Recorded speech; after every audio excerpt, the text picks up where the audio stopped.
ہم آپ کی خدمت میں آیت نمبر 32 اور 33 پیش کرنا چاہیں گے، بلکہ 34 بھی پیش کر دیتے ہیں۔ آیات یوں ہیں: بسم اللہ الرحمن الرحیم۔ ثم اورثنا الکتاب الذین اصطفینا من عبادنا فمنهم ظالم لنفسه ومنهم مقتصد ومنهم سابق بالخیرات بإذن اللہ ذالک هو الفضل الکبیر۔ جنات عدن يدخلونها يحلون فيها من أساور من ذهب ولؤلؤا ولباسهم فيها حرير وقالوا الحمد لله الذي أذهب عنا الحزن إن ربنا لغفور شکور۔ محسن علی نشوی صاحب اس کا ترجمہ کرتے ہیں کہ پھر ہم نے اس کتاب کا وارث انہیں بنایا جنہیں ہم نے اپنے بندوں میں سے برگزیدہ کیا، بس ان میں سے کچھ اپنے نفس پر ظلم کرنے والے ہیں اور کچھ میانہ رو ہیں، اور کچھ اللہ کے اذن سے نیکیوں میں سبقت لے جانے والے ہیں۔ یہی تو بڑا فضل ہے۔ وہ دائمی جنتیں ہیں جن میں یہ داخل ہوں گے، وہاں انہیں سونے کے کنگن اور موتی پہنائے جائیں گے، اور وہاں ان کا لباس ریشمی ہوگا، اور وہ کہیں گے کہ ثناء کامل ہے اس اللہ کے لیے جس نے ہم سے غم کو دور کیا، یقیناً ہمارا رب بڑا معاف کرنے والا قدردان ہے۔ محسن علی نشوی صاحب نے اس کے ساتھ ساتھ حاشیہ بھی لکھا ہے، تو اس میں وہ ایک لکھتے ہیں کہ ائمہ اہل بیت سے روایت ہے کہ اس کا مصداق، اس آیت کا مصداق آل رسول ہیں۔ ہم اسی چیز کی طرف مزید بھی اسی عنوان کے اوپر آپ کی خدمات میں مزید آیات احادیث پیش کرنا چاہیں گے۔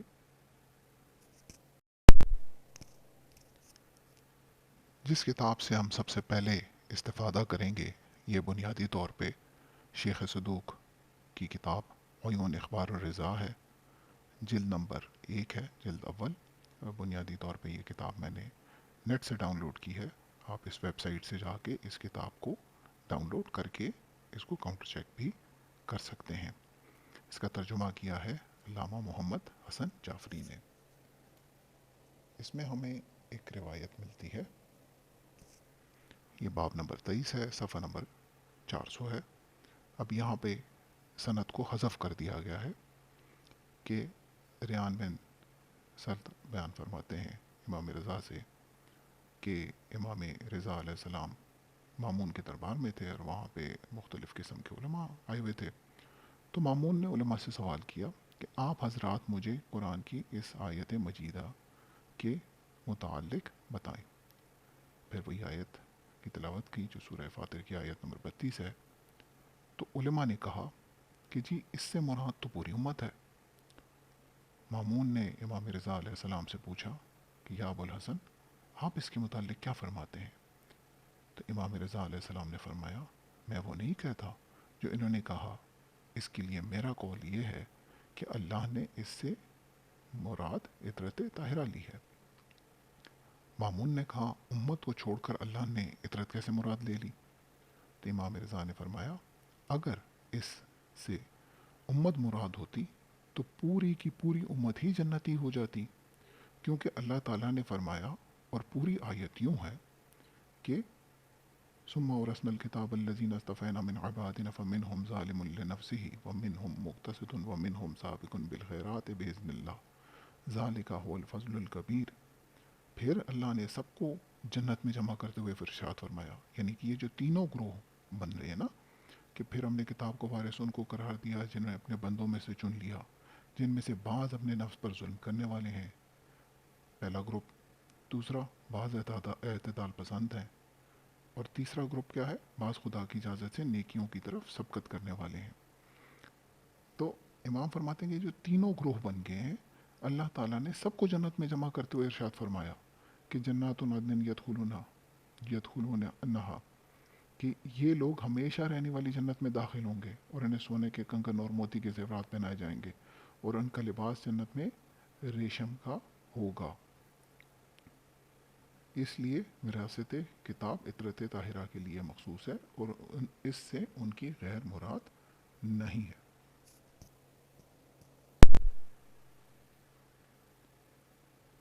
اگر ہم اس روایت کی اسنادی حیثیت پہ بات کریں، اگرچہ ہمیں بذات خود علم و رجال کا کوئی خاص شوق نہیں ہے، کیونکہ یہ علم بنیادی طور پہ اہل سنت سے ہمارے اندر آیا ہے، اس پر بھی کبھی موقع ملا تو ویڈیوز بنائیں گے اور آپ کی خدمات میں پیش کریں گے۔ بہر کیف چونکہ آج کل ہم پر یہ کافی انفلوئنس ہو چکا ہے اور لوگ دیکھتے ہیں، تو میری کوشش یہی ہوتی ہے کہ میں جو کچھ ہو سکے رجال کے روح سے بھی دکھاتا رہوں، تاکہ لوگ یکدم اس کا انکار نہ کریں۔ بہر کیف محمد آصف موسنی اپنی کتاب مشرات بہار الانوار میں جلد نمبر 1 صفحہ نمبر 456 میں کہتے ہیں، اسی حدیث کے متعلق وہ کہتے ہیں کہ اس باب میں 26 روایات ہیں، اور ان میں کون کون سی روایات معتبر ہیں؟ وہ کہتے ہیں کہ اس میں ایک روایت نمبر 10 اور ایک روایت نمبر 20 یہ معتبر ہیں، اور اس کے متعلق وہ کہتے ہیں کہ یہ روایت کافی طویل ہے، اور یہ ہمیں کس چیز کے متعلق بتاتی ہے؟ جو فرق ہے بین الآل والامت، یعنی آل اور امت میں جو فرق ہے اس کے متعلق ہمیں یہ روایت بتاتی ہے۔ تو اس کو شیخ آصف موسنی نے معتبر سمجھا ہے۔ اور اگر آپ علامہ مجلسی کے والد علامہ تقی مجلسی کی کتاب روضۃ المتقین پڑھیں تو یہ روضۃ المتقین محمد تقی مجلسی صاحب کی کتاب، اس کے جلد نمبر 11 یہ والیوم 11 اور صفحہ نمبر 249 اس میں وہ یہ کہتے ہیں، یہ ذکر کرتے ہیں کہ اس کی تائید ہوتی ہے جو روایت کی مصنف یعنی چونکہ یہ بنیادی طور پہ یہ کتاب من لا یحضر الفقی کی شرح ہے، تو مصنف سے مراد یہاں پہ شیخ صدوق، کہ اس کی تائید ہوتی ہے جو مصنف نے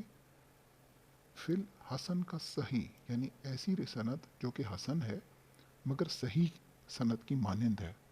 پھر آگے خود ہی کہتے ہیں کہ بل صحیح، کہ نہیں بلکہ صحیح ہے، ٹھیک ہے۔ اور آگے پھر وہ فرماتے ہیں کہ جناب یہی روایت وہ بیان کرتے ہیں، اگلے صفحے پہ بھی جاتے ہیں، یہاں پہ آگے یہ 249 اور یہ پھر 250، اس میں وہ یہ بیان کرتے ہیں کہ فی الفرق بین الآل والاترا، اور یہاں پر وہ پھر وہی والی آیت کوٹ کر رہے ہوتے ہیں۔ تو اس روایت کو شیخ آصف موسنی اور علامہ مجلسی کے والد علامہ تقی مجلسی نے صحیح سمجھا ہے۔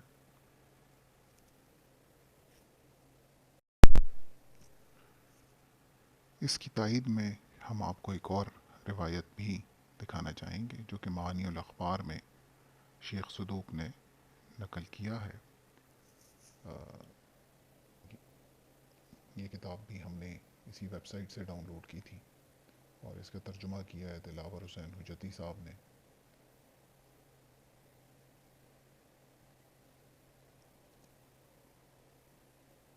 اس کے صفحہ نمبر 146 کے اوپر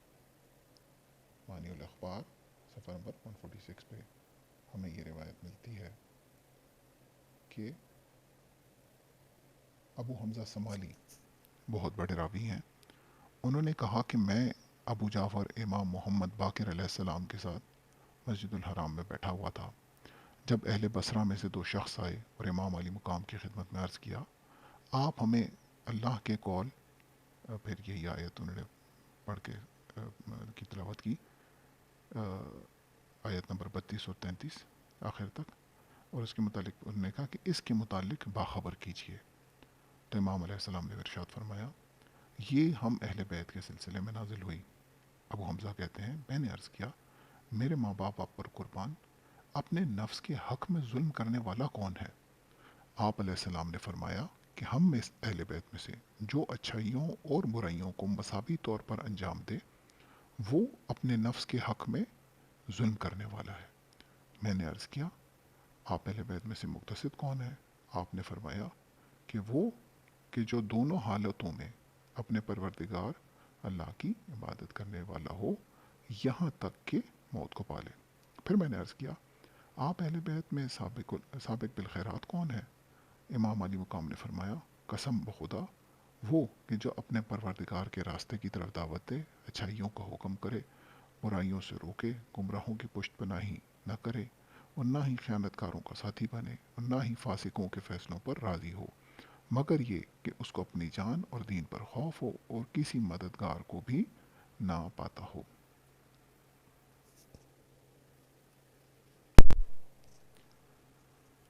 مزید ہم علامہ مجلسی، علامہ باقر مجلسی صاحب کی کتاب ہے میرات العقول، اس کے جلد نمبر 2،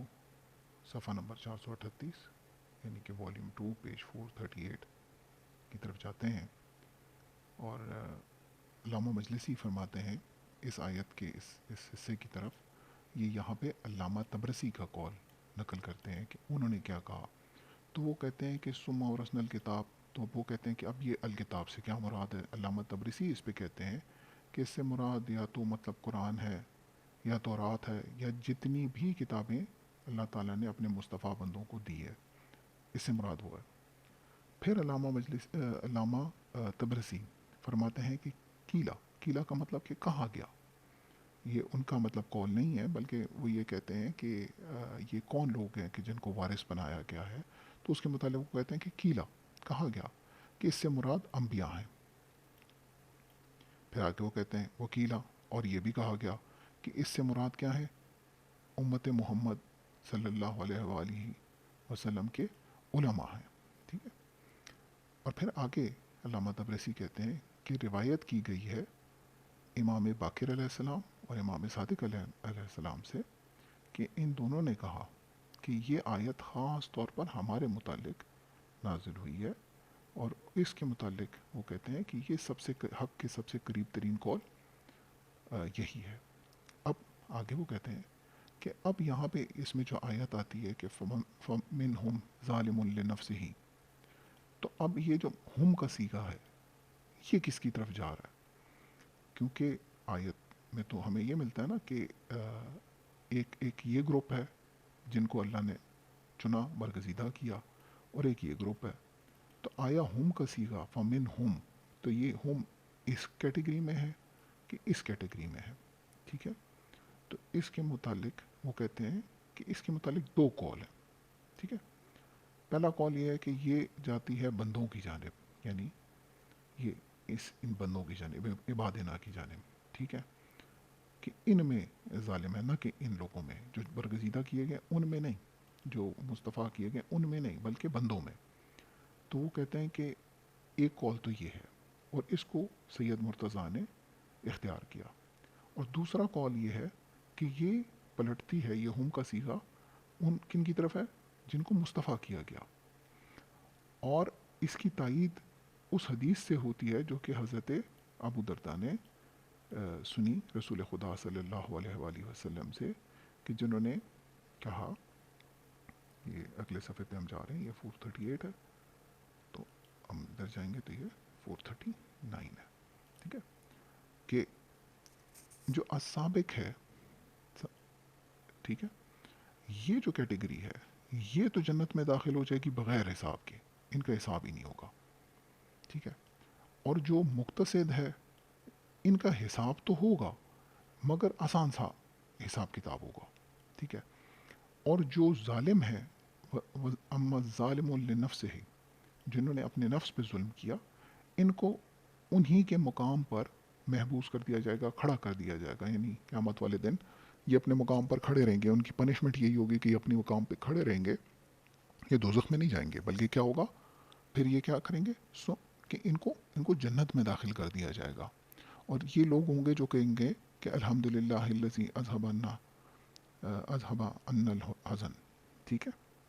یہ اس کی اگلی آیت جو ہم نے آخر میں آپ کے سامنے پڑھی تھی۔ پھر مزید وہ کہتے ہیں کہ ہمارے اصحاب نے زیاد ابن منذر سے روایت کی، جنہوں نے امام ابو جعفر الصادق امام ابو جعفر الباقر علیہ السلام سے روایت کی کہ ظالم لنفسی وہ ہے کہ جو عمل صالح بھی کرتا ہے اور گناہ بھی کرتا ہے، اور جو مقتصد ہے وہ ہے کہ جو عبادت میں بہت زیادہ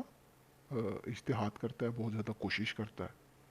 اور جو سابق بالخیرات ہے وہ کون ہے؟ وہ ہے جناب فعلی والحسن والحسین علیہم السلام، اور جو بھی آل محمد میں بإذن اللہ شہید ہوتا ہے۔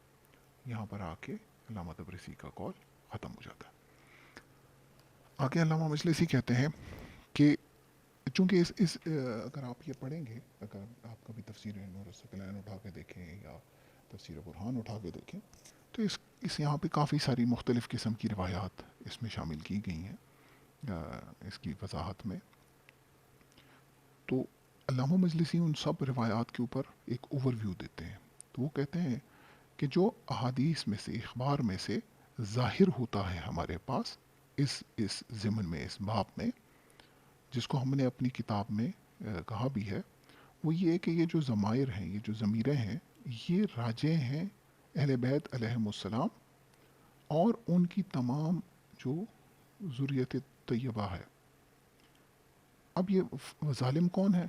تو علامہ مجلسی کہتے ہیں کہ وہ ظالم لنفسی، یہ کیٹیگری کون ہے؟ وہ کہتے ہیں کہ یہ فاسق ہیں، یہ ان میں سے جو گنہگار ہیں یہ وہ ہیں، اور جو مقتصد ہیں وہ بنیادی طور میں سے نیک لوگ ہیں، اور وہ جو سابقون بالخیرات ہے وہ کون ہے؟ وہ امام ہے۔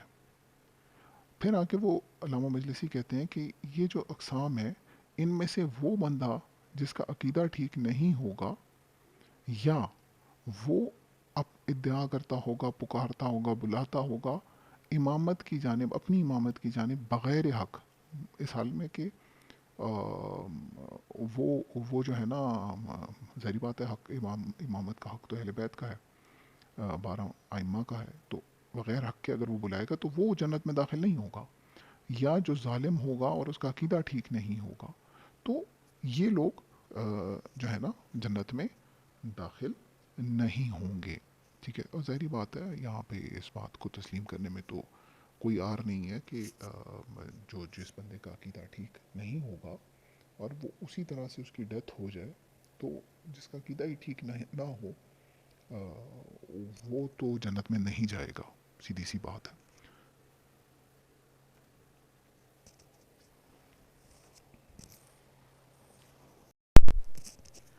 تاہم اس میں ایک اور نقطہ نظر بھی ہے، کیونکہ دیکھیں ہم تو کسی کے مرتے وقت اس کے ساتھ کھڑے تو نہیں ہوتے نا کہ ہمیں یہ پتہ ہو کہ اس نے توبہ کیا کہ نہیں کیا۔ حضرت حور یزیدی لشکر میں شامل تھے، اور آخر دم تک وہ، آخری دن تک وہ یزیدی لشکر میں رہے، مگر ان کا اختتام خیر و عافیت سے ہوا۔ تو اس ضمن میں یہ ایک کتاب ہے احسن الفوائد فی شرح العقائد، یہ بنیادی طور پہ شیخ صدوق کی کتاب ہے اعتقادات، تو اس کی جو شرح کی ہے وہ کی ہے محمد حسین نجفی صاحب نے، اور اس کے ساتھ انہوں نے لکھا ہوا ہے صدر المحققین سلطان المتکلمین سرکار علامہ آیت اللہ شیخ محمد حسین نجفی مجتہد العصر والزمان۔ ٹھیک ہے، اچھا اب یہ کیا کہتے ہیں؟ یہ کہتے ہیں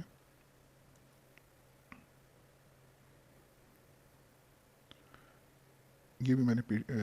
siptan.com اگر آپ دیکھیں گے تو اس سے ڈاؤن لوڈ کی ہے، آپ کو نیٹ پہ بھی مل جائے گی، اس کی ہارڈ کاپی بھی اویلیبل ہے۔ اب یہ کہتے ہیں کہ ایک سوال اور اس کا جواب، بعض ایسے سادات بھی گزرے ہیں جیسے جناب زید اور ان کے فرزند یحییٰ، جعفر وغیرہ، جنہوں نے ائمہ حق کے بالمقابل اپنی امامت کا دعویٰ کیا، تو کیا ایسے لوگوں کی تعظیم و تکریم بھی لازم ہے؟ اس کے متعلق گزارش ہے کہ اگرچہ ایسے سادات کی مذمت میں جنہوں نے ائمہ طاہرین علیہم السلام کے بالمقابل دعوی امامت کیا، بکثرت روایات وارد ہیں، اور ائمہ طاہرین نے ایسے لوگوں سے بیزاری ظاہر فرمائی اور دوسرے لوگوں کو بھی ان سے بیزاری اختیار کرنے کا حکم دیا۔ چنانچہ ان روایات کا شمع اسی رسالہ اعتقادیہ میں مذکور ہے، لیکن تاہم احتیاط کا تقاضا یہ ہے کہ چونکہ یہ ائمہ کرام اور ان مسلم الثبوت سادات اعظام کا، جن کی سیادت میں کلام نہیں ہو سکتا، داخلی معاملہ ہے، اس لیے ہمیں اس سلسلے میں خاموشی اختیار کرنی چاہیے۔ ہو سکتا ہے کہ ائمہ طاہرین نے ان کو اپنے حقوق معاف کر دیے ہوں، بلکہ آثار سے ایسا ہی ہونا مترشح ہوتا ہے، ایسے ہی یعنی کہ واضح ہوتا ہے کہ ائمہ نے ان کو اپنے حقوق معاف کر دیے تھے، یعنی کہ روایات سے ہمیں یہ ملتا ہے۔ چنانچہ جناب زید اور جناب جعفر وغیرہ کے متعلق ایسی روایات مل جاتی ہیں۔ چنانچہ احتجاج تبریسی میں مروی ہے کہ امام زمانہ سے چند مسائل دریافت کیے گئے، جن میں سے ایک مسئلہ سید جعفر کے متعلق بھی تھا۔ آپ نے جواب میں فرمایا کہ میرے چچا جعفر اور ان کے بیٹوں کا معاملہ برادران یوسف والا ہے۔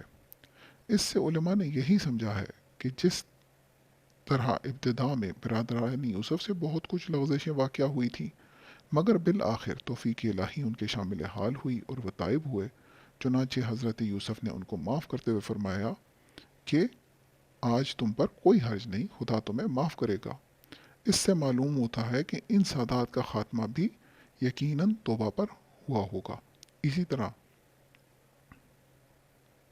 جناب زید کی مدح میں بھی متعدد روایات وارد ہیں، جن سے ثابت ہوتا ہے کہ فی الحقیقت انہوں نے اپنی امامت کا کوئی دعویٰ نہیں کیا تھا۔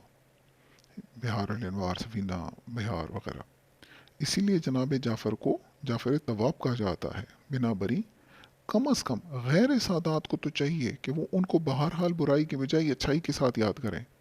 ہمارے اس بیان کی تائید امام علی مقام کے فرمان سے ہوتی ہے۔ کتاب سفینۃ البحار پر بروایت ابو سعید موجود ہے۔ راوی کا بیان ہے کہ ہم امام جعفر صادق کی خدمت میں بیٹھے تھے کہ بعض نے جناب زید کو بڑے لفظوں کے ساتھ یاد کیا،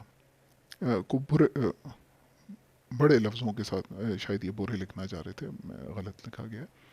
کے ساتھ یاد کیا۔ امام علی مقام نے اس کو جھڑک دیا اور فرمایا خبردار، تمہیں ہمارے داخلی معاملات میں بجز خیر و خوبی کی دخل دینے کا کوئی حق حاصل نہیں۔ پھر نجفی صاحب ایک باب باندھتے ہیں، صحیح النسب سادات کا تائب ہو کر مرنا، اور اس میں لکھتے ہیں کہ بعض اخبار و آثار سے واضح و آشکارا ہوتا ہے کہ جو صحیح النسب سید ہوں اور کسی وقت کسی بد اعتقادی یا بد عملی میں مبتلا ہوئے ہوں تو توفیق الہی ضرور ان کے شامل حال ہوتی ہے اور وہ بالآخر تائب ہو کر دنیا سے رخصت ہوتے ہیں۔ چنانچہ سفینۃ البحار پر مذکور بالا روایت کے ذیل میں جناب امام جعفر صادق سے مروی ہے کہ ہمارے خاندان میں سے کوئی شخص نہیں ہوتا مگر یہ کہ سعادت الہی ضرور اس کے شامل حال ہو جاتی ہے، اگرچہ اس کی موت میں اتنا وقت باقی ہو جتنا ناکا کے 2 مرتبہ دودھ دونے کے درمیان ہوتا ہے۔ اسی طرح سفینۃ البحار اور تاریخ قم میں جناب احمد بن اسحاق جو وکیل تھے حضرت امام عسکری کے، اور سید حسین قمی کا جو واقعہ مذکور ہے، اس سے بھی اس امر کی مزید تائید ہوتی ہے۔ اس واقعے کا اجمالی بیان یہ ہے کہ جناب احمد سادات کرام کی بہت خدمت اور ان کا بہت اکرام و احترام کرتے تھے۔ انہی سادات میں کم میں سے ایک سید حسین قمی بھی تھے۔ جناب احمد کو معلوم ہوا کہ سید موصوف شراب پیتے ہیں، چنانچہ انہوں نے ان کا مشاعرہ بند کر دیا، اور جب سید حسین ان کی ملاقات کے لیے حاضر ہوئے تو جناب احمد نے ان کو ملاقات کا وقت نہ دیا اور وہ مایوس ہو کر واپس چلے گئے۔ کچھ عرصے کے بعد جناب احمد حج بیت اللہ سے مشرف ہوئے اور اس سے فراغت کے بعد مدینہ میں امام کے دولت سرا پر حاضر ہوئے، تو امام علی مقام نے ملاقات سے انکار کر دیا اور فرمایا کہ اگر تمہارے پاس ہماری اولاد کی ملاقات کے لیے وقت نہیں تو ہمارے پاس بھی تمہارے ملاقات کے لیے وقت نہیں۔ اتفاقاً کسی وقت کسی طرح جب شرف زیارت حاصل ہوا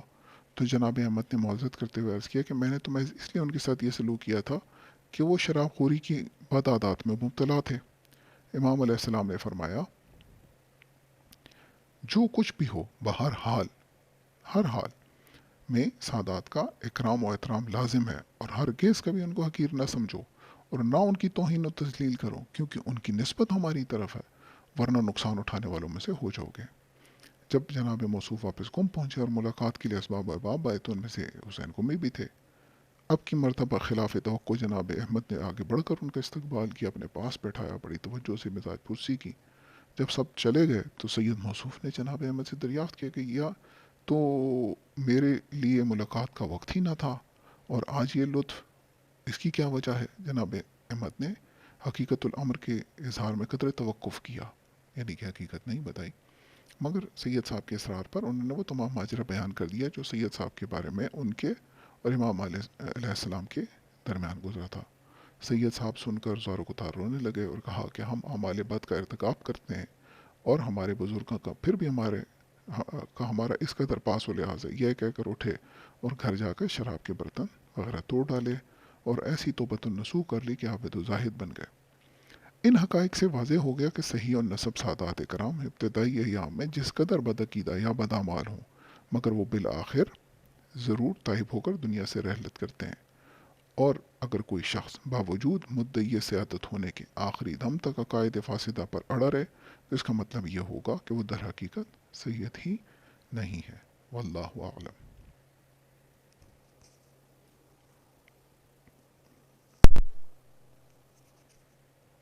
تو عزیزان گرامی، جس آیت مبارکہ کی طرف ہم نے اشارہ کیا تھا، اس آیت مبارکہ میں اللہ تعالیٰ نے یہی بات کی تھی کہ یہ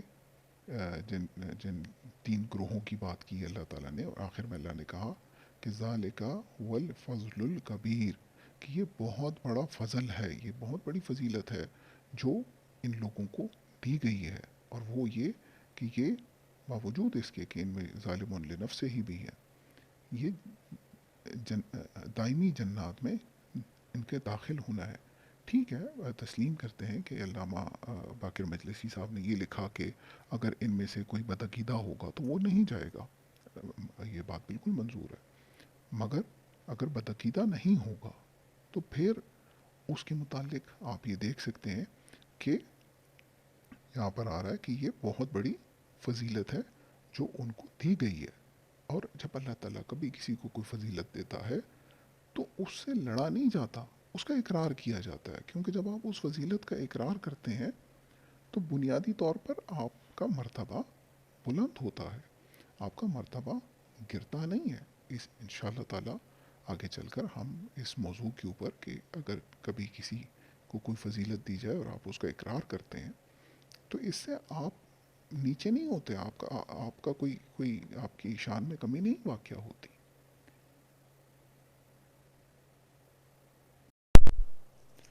مگر فرض کیجئے آپ اس فضیلت کو جھٹلا دیں تو کیا ہوگا؟ میں نے شروع میں آپ کی خدمت میں یہ روایت نقل کی تھی، دوبارہ آپ کی خدمت میں پیش کرتا ہوں کہ جو شخص ان کی فضیلت کو جھٹلائے اس کے لیے ویل جہنم کی وادی ہے۔ جس نے ان سے محبت رکھی اس سے اللہ محبت رکھتا ہے، جس نے ان سے بغض رکھا اس سے اللہ بغض رکھتا ہے۔